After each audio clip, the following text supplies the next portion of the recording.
Bastard, biggest majority in the House of Commons.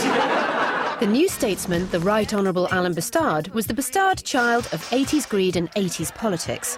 In 1987, Margaret Thatcher had just won her third general election and Britain was divided as never before. We hated the Conservative government because of the unhappiness that they caused for so many people. There was us, Spitting Image and Private Eye, and everyone else had given up. So we just felt we had to go in there and start kicking and biting and scratching. And the new sitcom was to do exactly that. Mr. Bastard, I will briefly yield to the honourable member for Halton Price, Mr. Speaker, because it's always interesting to hear the crypto-fascist ravings of the loony right. Au contraire, Mr. Speaker. Which I translate as that's what you think for the benefit of the member for Braymall who probably never went to school. It was September 1987 when the New Statesman first made his outrageous presence felt. When I say that we are sick and tired of this sort of lefty trot whinging. The New Statesman, the unacceptable face of Thatcherism, would go on to radically change TV satire and ultimately the face of British politics. Undoubtedly, there's something about his sliminess and ambition which was recognisable in certain characters in the House of Commons, particularly in the Tory party. Dear Mr. Bastard, I'm unemployed and I can't afford to feed my family. And out in the real world, viewers recognised the truth when they saw it.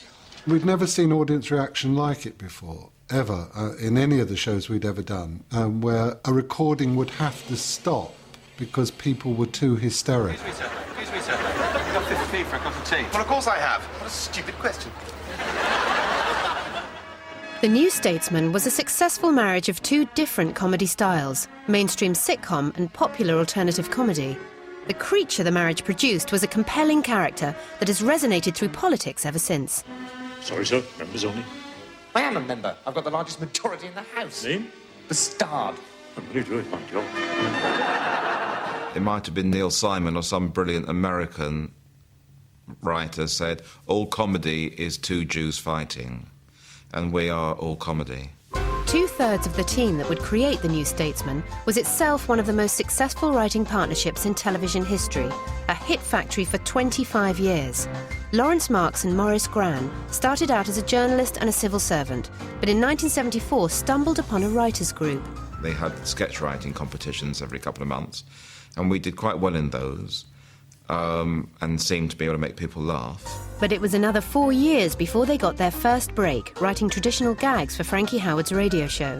This gained Marks and Gran an entree to the mainstream, and in 1980 they got their own ITV series, Holding the Fort. I don't have a younger sister, Hector. This is my mother. Talk about the secret of eternal youth. No secret, Hector. Mother simply surrounds herself with young people. Male, mostly. Thank you. 1980 also saw one of the country's most outrageous young comedians burst onto our TV screens. But Rick Mayall seemed to be kicking against Marks and Gran's mainstream style. I remember we did Waiting for Godot at school, and we did some Stoppard at school, and that's why I thought I'd go to university to study drama. Manchester was where Rick met Adrian Edmondson. Bored with straight theatre, they began performing as a double act called 20th Century Coyote. Gigs followed at the Comedy Store in London, a haven for a new group of emerging and like-minded alternative comedians. They were spotted by TV producer Paul Jackson, who wasted no time getting them onto Boom Boom, Out Go the Lights. Mayall cornered the market in dysfunctional investigative journalists as Kevin Turvey in the BBC's A Kick Up the 80s. And here's a good one. Why does Mrs. Thatcher always wear barbed wire underwear? She doesn't. It's a joke. And he also developed a character closer to home. Imagine there's a poet who comes on with a lot of political poets and beautiful poets and great poets and this, that and the other, and then an utter twat comes on who can't say his R's properly and is obviously in love with Vanessa Redgrave and has written lots of poems about her. And when this is what was really brilliant, was when I came on and said, hello, my name's Rick, and someone would laugh. Shut up. Mm-hmm. I like to read The angry love poem that I've written, and it's called Vanessa. Shut up! And I just get really, really angry with the audience. I started going, shut up! Shut up! This is really serious poetry! Really! Right, and then they'd really erupt in laughing, but they tried to stop themselves laughing Because it wasn't a comedy evening, right? It was a poetry evening. Vanessa, I shall go to my grave with a bleeding heart. But at least it will be a red grave. Shut up! One of the people who saw Rick doing Rick was Lawrence Marks. Mail made a mixed impression. I thought, this guy's got such great comic timing, but he's probably raving mad. Paul Jackson also saw alternative sitcom potential in the acts performing at the Comedy Store, and as a result, the young ones crashed into our living rooms in 1982. I'm going to write to my MP. But you haven't got an MP, Rick. You're an anarchist. Well, then I shall write to the lead singer of Echo and the Bunnymen. It was anarchic and political, but it was also physical, slapstick and cartoonish, giving the cast the freedom to indulge their wickedest fantasies. Say, can I have a head that explodes? You say, yeah, no problem, Rick. Yeah, I'll have you that by 2 o'clock, don't worry about it. And you think of a joke, and there it is.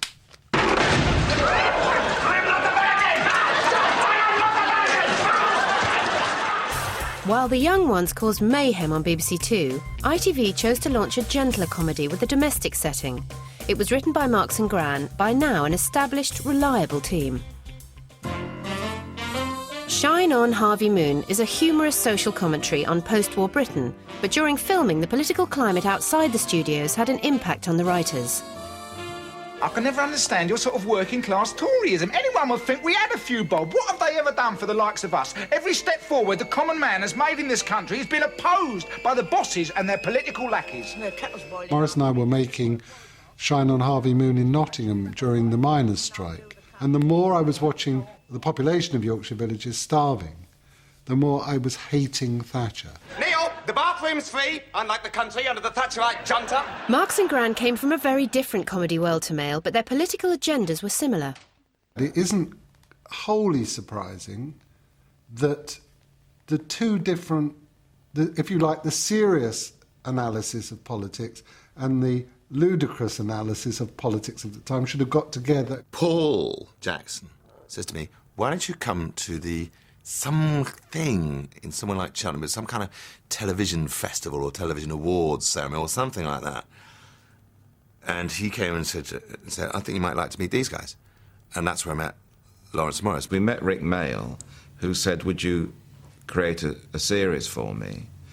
And we didn't want to because we thought he'd be really annoying and trouble. Their styles might have been totally different, but what they had in common was comedy.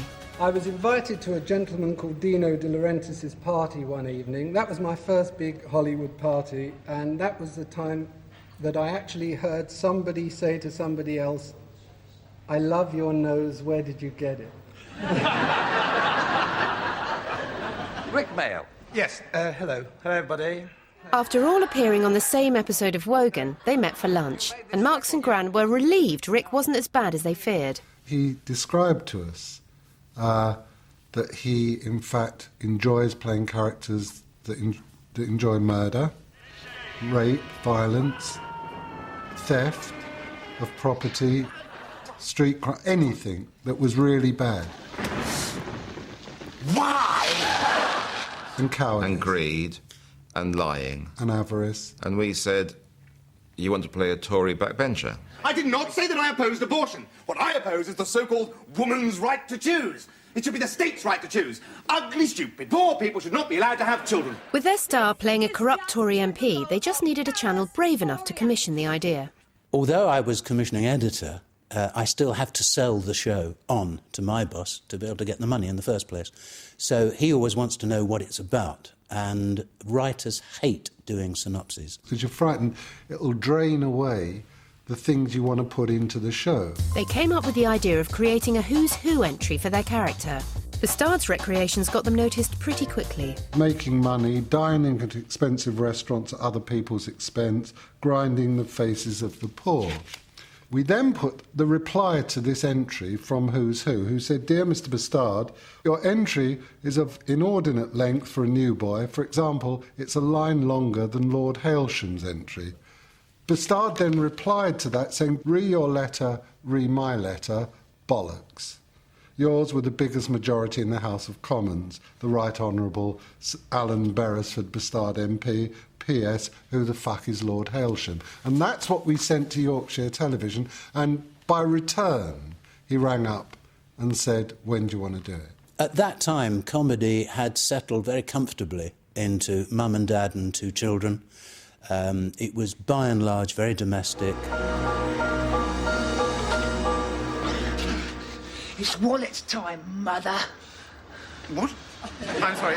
I'm afraid I don't speak unemployed. This came up as being something totally, utterly different, and it gave us satire back in the 80s, which I felt was desperately important. The combination of Mail and Marks and Grand's different comedy styles had the potential to create something explosive, perfect for ITV's 10 p.m. Sunday slot.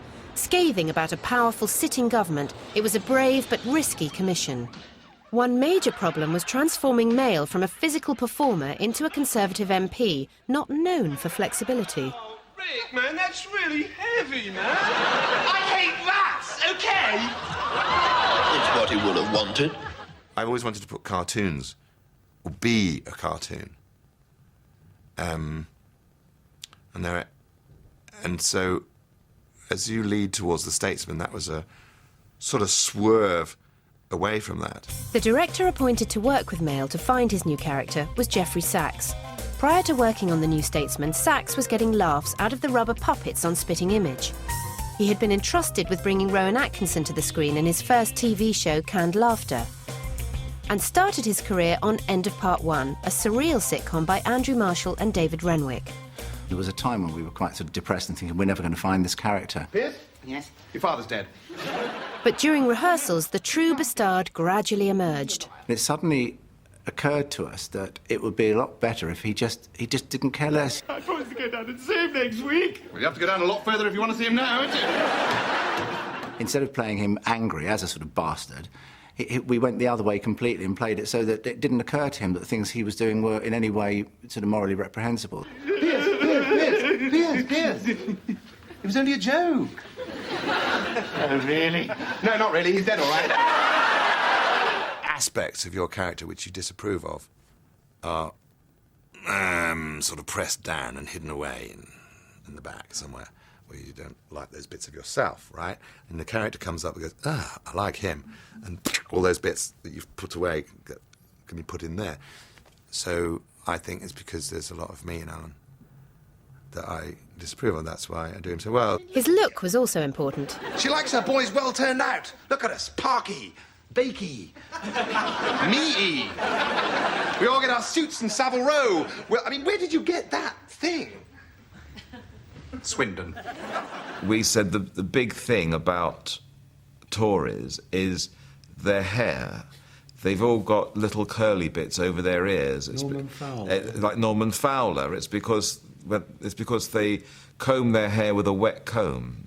That's what toffs do. Where are you going to find a large number of stupid, greedy people rich enough to invest in a dubious scheme like this? Political sleaze was to contribute to the Tories losing the 97 election, and the phrase was a perfect description of Bastard. And in their drive for accuracy, the writers enlisted the Labour peeress, Renee Short, to get the technical facts right, but had called on political help from the start. I just wrote to my local MP, Michael Portillo, and said, "Dear Mr. Portillo, I am a writer. I am going to be writing about a Conservative backbencher. I wonder if you would give us the time to show us around the House of Commons." If you're going to write, a realistic sort of drama about the House of Commons, you want to know about these nooks and crannies where people do the plotting and the scheming. The bars, the smoking rooms, the libraries, all the places that the public is usually not allowed and that you don't even see photographs of. Maggie! Love the trouser suit. Oh, sorry, Heseltine, didn't know it was you. Later, when the programme started, news got out that I had helped them, and this somehow then became confused with the idea that I was the model for Alan Bastard. Of course he's not. But the problem with publicity is then you've got to keep the enigma going. So say, I can't tell you that, rather than no. So the truth is always very opaque. I might be doing it now. Even people who didn't think I was the model for Alan Bastard thought what a bastard I was for allowing these three into the House of Commons to make a series about a very unflattering portrait of a Conservative MP and a series that did the Conservative Party no good at all. The series promised to be controversial and started with a bang. Alan Bastard kills off his 2 election opponents to become the Tory member for the Yorkshire constituency of Halton Price. His strategy delivered him the largest majority in the House of Commons. Aslon, William Richard. Labour. 3,237. Bastard, Alan Beresford. Conservative. 31,756.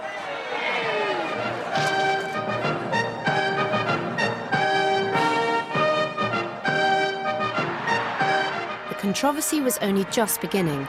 The combination of Marks and Grand's carefully constructed narrative and male slapstick antics created a savage new type of satire.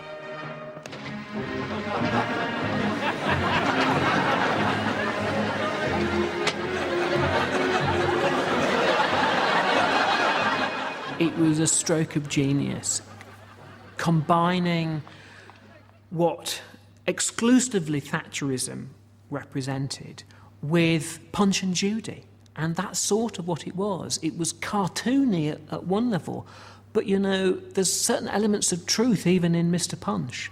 Bastard revelled in brutality, both physical and verbal.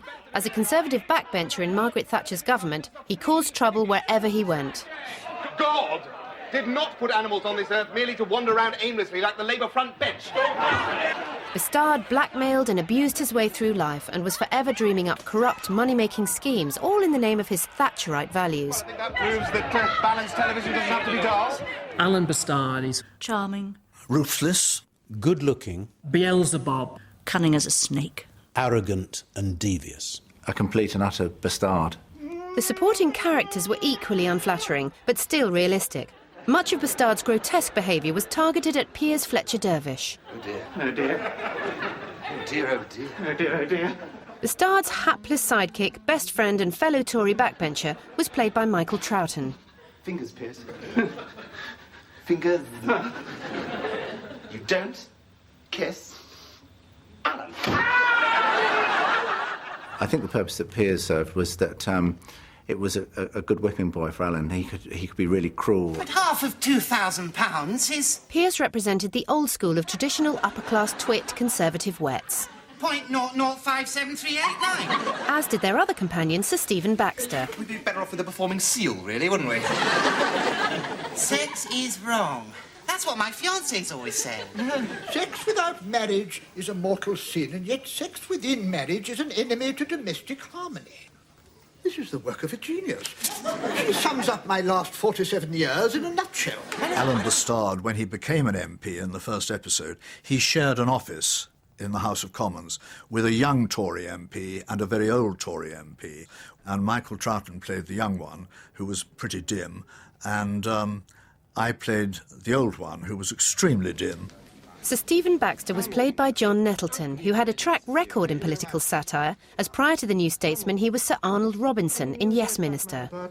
Chance Humphrey, I'm only Cabinet Secretary. I'm not the political correspondent of the New Standard. I played a reptilian, very intellectual Whitehall Mandarin.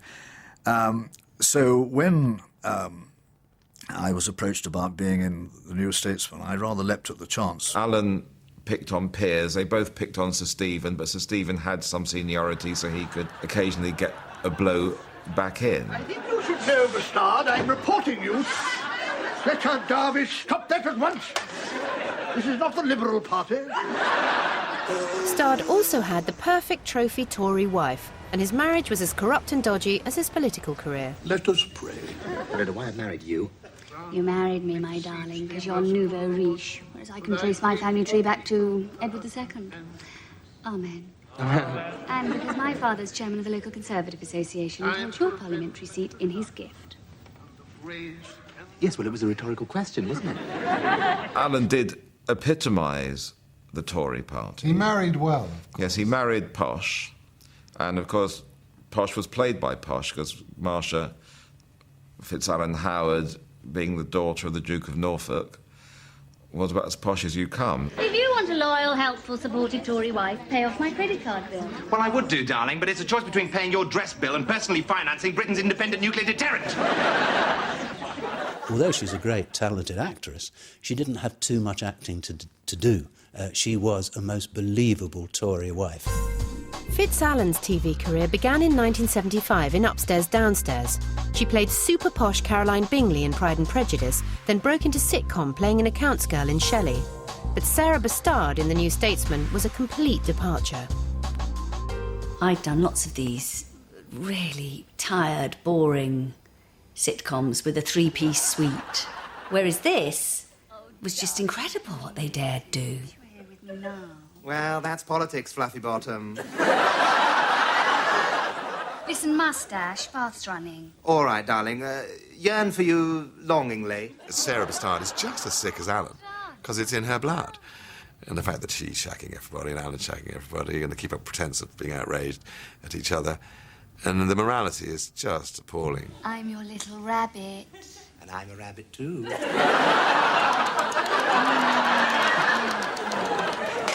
Right, I'm off down Stringfellows to commit adultery.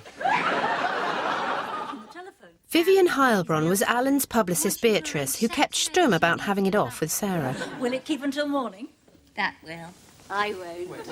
He doesn't have a clue about what is going on, and that was rather fun to do. So the conversations with Alan are underpinned by the knowledge of the relationship that is going on between Beatrice and Sarah. The first series averaged 7 million viewers, figures which were helped by huge publicity. It trod a fine line between reality and fiction and was soon being used by the press as a reference point for real events, a sure sign of success. 3 weeks into its run in 87, a Daily Mirror front page splashed headline was "What a Bastard," and the name had just sort of permeated its way into the national consciousness. The Bastard character was just a typical example of what the Tory party at that particular time was going through. So therefore he became utterly believable. All I did was tell her the truth. It's a fatal mistake for a politician, Piers. New Statesman had one foot in reality, one foot in fantasy, except sometimes the fantasy side was actually more real than the reality side, because I think they were doing things in the fantastic stories that they came up with, which a week later would end up in the newspapers as real. We can't dump it here. Why not? Because the mine runs under a school, that's why not. You can't dump nuclear fuel under an infant school. It's only a council school. And then about 4 weeks later, there's a big story in one of the papers saying that an MP has, or a school in Grimsby has a consignment of nuclear waste found under the school. It did become a fact of life imitating art, because many of the things that the writers dreamed up and did with Rick just turned out to be true. But why did we welcome the hideous Bastard into our homes? I hate queers almost as much as I hate poor people. I think the reason people like him is because he's not a hypocrite. He makes no bones about being greedy, depraved and cowardly. He's the only character in fiction, in all languages, at all times, who is proud of having a very small penis and taking a very short time to reach sexual climax. How was that? Great. Can't be many men you can use to time a pan of soft-boiled quail's eggs. 55 seconds. Perfect. Less than a minute, eh? Getting quicker. So his egotistical self-confidence could have no greater sort of badge than that. Remember the Falklands, Gov? Indeed I do. I made a fortune. So you could say he allows the audience to indulge its dark side.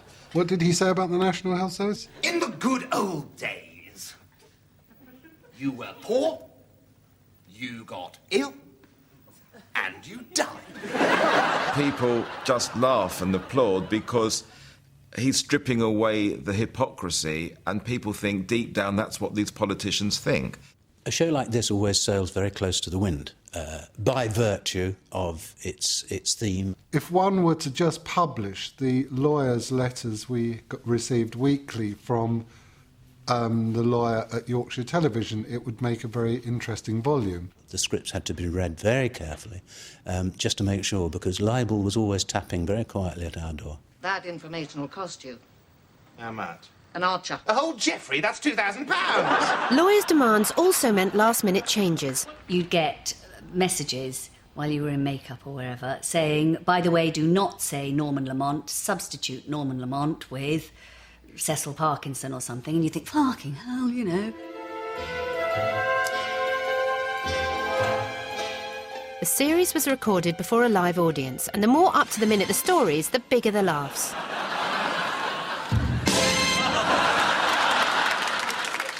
The audience are in, the cameras are there, I'm sitting up the side like this.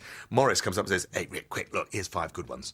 He gives me 5 good one-liners about something, maybe there'd been a plane crash that day, so there are a couple of sick one-liners about that, and just got to slither them in. I don't ever remember thinking, oh, for God's sake, about this.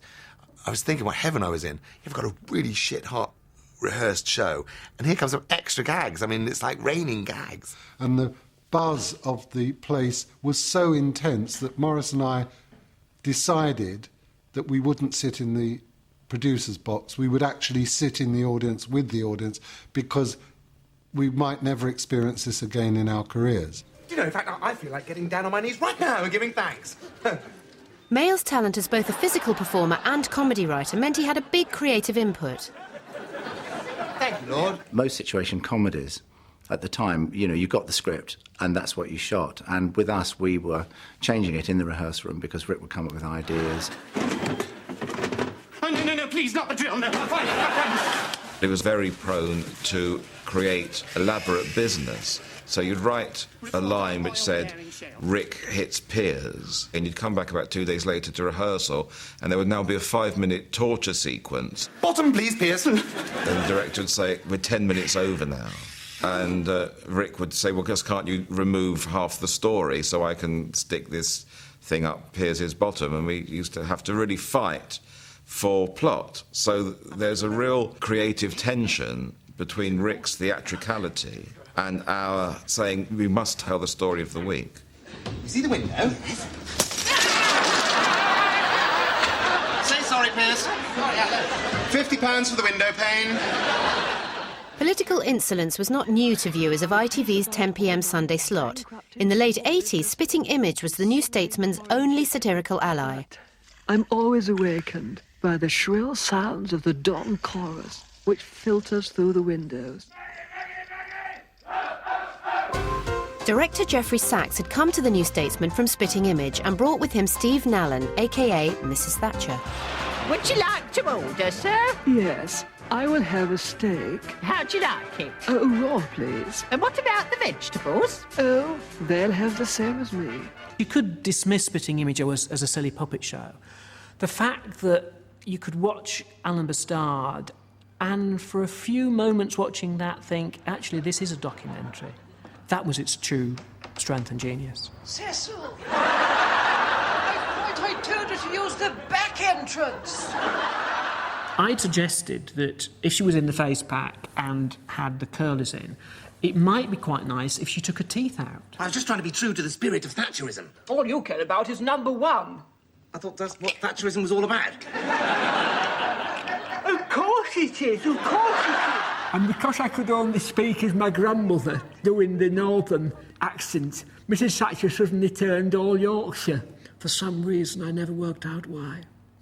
I don't think people appreciate the enormous pressure that's on writers, directors and actors when comedy is made. It was pretty much a 7-day job. We rehearsed. This is in London on a Sunday, Monday, Tuesday, Wednesday. Thursday we travelled to Leeds. We did a walkthrough in Leeds. Friday, dress rehearsal, tech and dress and record the show. Friday night, OK, in front of a live audience. Get very drunk, right? Wake up somewhere. 11th is on Saturday. Everybody travelled back to London drunk on a Saturday. Crash out, wake up Sunday morning. Straight to studio, read through, start again. We were so exhausted by the end of the second series that we decided to kill him. We both agreed there wasn't any argument why kill off this wonderful character. Please, Captain, I haven't eaten for 2 weeks. Well, force yourself. And I thought it would be really good to do a really shocking ending, to make it look very graphic and look like it was something out of a thriller. I remember saying that we need a bullet hit right actually on the windscreen, right by you. And I remember him saying, "Is this going to be safe?" And I said, "Look, with respect, Rick, these guys do this every day." Well, anyway, they fired the bullet at the screen and it bounced off and it whizzed past Rick's eyes. And I mean, another inch and he would now be sort of partially sighted. And he just turned around and said, well, thanks very much indeed. And I just didn't know what to say, but it looked great on the screen, it really did. It happened at 3:47 p.m. as Mr. Bastard was coming out of the Department of the Environment. He was rushed to Charing Cross Hospital, but was found to be... When you've got something successful as a commissioning editor, you're desperate to hang on to it and not throw it away. I took Rick out to lunch, and it was a wonderful, boozy, relaxed lunch, and it went on and on and on for ages. And I talked about ambition and family and life in general. And only when we got to the coffee did I ask him to do another series. And he almost sighed with relief that I'd actually got to the question that we both knew, why I'd taken him out to lunch. That's why we did another series. They were also keen to bring it back because it won a BAFTA, and like Mrs. Thatcher, Bastard was successful both at home and abroad. We were entered for an international Emmy, and being a very mean and selfish boss, I flew over to New York. I'd taken all the brickbats, so I felt I was due for it. It wasn't a wasted jolly because the New Statesman won the Emmy. The cast and crew were invited to a party, not in New York, but downtown Leeds. And there was the Emmy in all its glory. We didn't know that someone at the airport had dropped it and the wings had fallen off, and someone at Yorkshire Television had put them on upside down because they'd never seen an Emmy before. So Bastard bobbed up for a third time, but there had to be a reshuffle as director Geoffrey Sachs was no longer available. He was enjoying a quieter life directing the BBC's Sleepers, which clashed with the New Statesman. Eventually, Sachs made his way to Hollywood, where he directed the family blockbuster Stormbreaker. But in the UK in the 90s, even bigger political changes were afoot. Mrs. Thatcher was ousted as Prime Minister.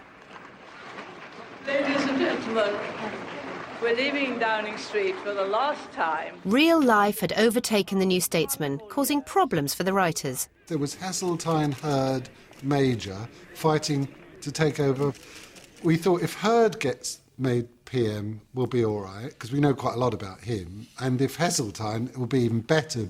And bugger me if it's not John Major, and nobody knows anything about John Major at all. The wind had gone out of the sails of the Tory party.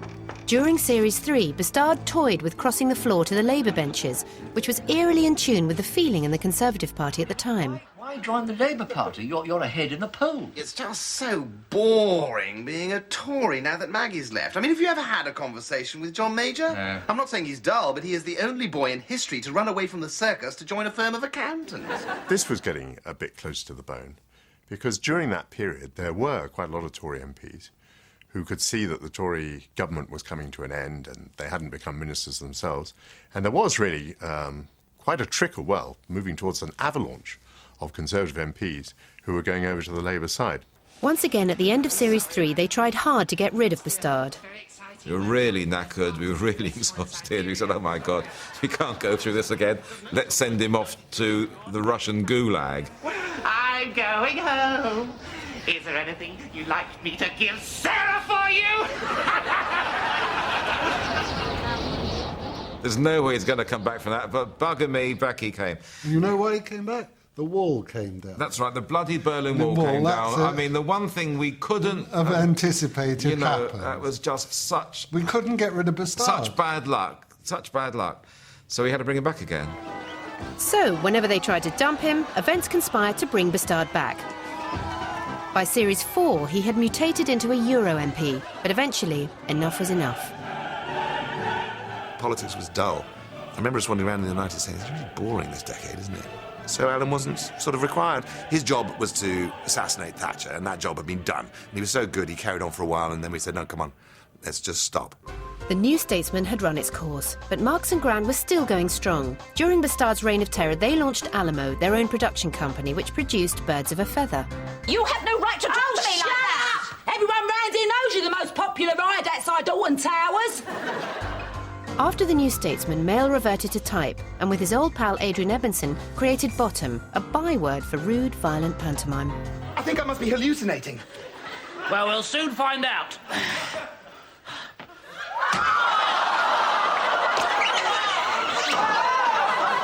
Now, did that hurt? Yes, mightily. Mail tried his hand in Hollywood with Drop Dead Fred, but in 1998, real disaster struck. The comedian Rick Mail is in hospital with serious head injuries after an accident at his country home in Devon. By 2002, Mail was reunited with Marks and Gran, and there were high hopes for their ITV series Believe Nothing. which had some great ideas in it, wasn't sufficiently different. In a way, it was like the new Statesman in disguise. Believe Nothing was cancelled after the first series. It seemed the spark had gone out of their relationship. Our choir is 100% castrato. 35 strapping choristers and not an atom of testosterone among them. Luckily, I have the libido of 36 men, which balances things up. Mail believes that once you've achieved success with a character, you're best leaving him alone. Advice handed down at a meeting with one of his heroes, Little Richard. Always stop at the top. Always stop at the top. He's talking about waiting. You get the stage, you stand at the side, and he gets the band on first, and you get them to hop the audience up. So you get the audience high. Get them high before you get on that stage. So they already high. When you get on that stage, you take them higher, and take them higher, till they can't get no higher. And when they can't get no higher, you get off that stage. And my principal agreed with that. This principle was tested when he heard that Marx and Graham were cooking up a 21st century version of the New Statesman. And then the boys this year said, well, we'll just do Alan again. And I said, no, because Little says, we stop at the top. But they presented me the script, and I thought, don't, Rick, don't, wait, no, yeah, this is good. And they come up with the concept that Alan Bastard invented New Labour. With the need for political satire as strong as ever in 2006, Marx and Graham obliged by resurrecting Bastard on the stage. There is a path to immortality. He had changed his political colours, moved into number 9 Downing Street, and was the brains behind New Labour. To go down in history is a single, unique attribute. All you have to do, Tony, is to cling to power until November the 26th, 2008. And you will have been at number 10 a whole day longer than Mrs. Thatcher. Yeah. The hatred for the establishment that there was in the 80s is why Alan existed then. And I think there's an unspoken hatred of the establishment now. Within 3 days, I think, of the launch of the play, Prime Minister's questions, a Tory backbencher stood up. Could the Prime Minister please tell us which of his policies does he think is responsible for the defection to Labour of Mr Alan Bastard? Well,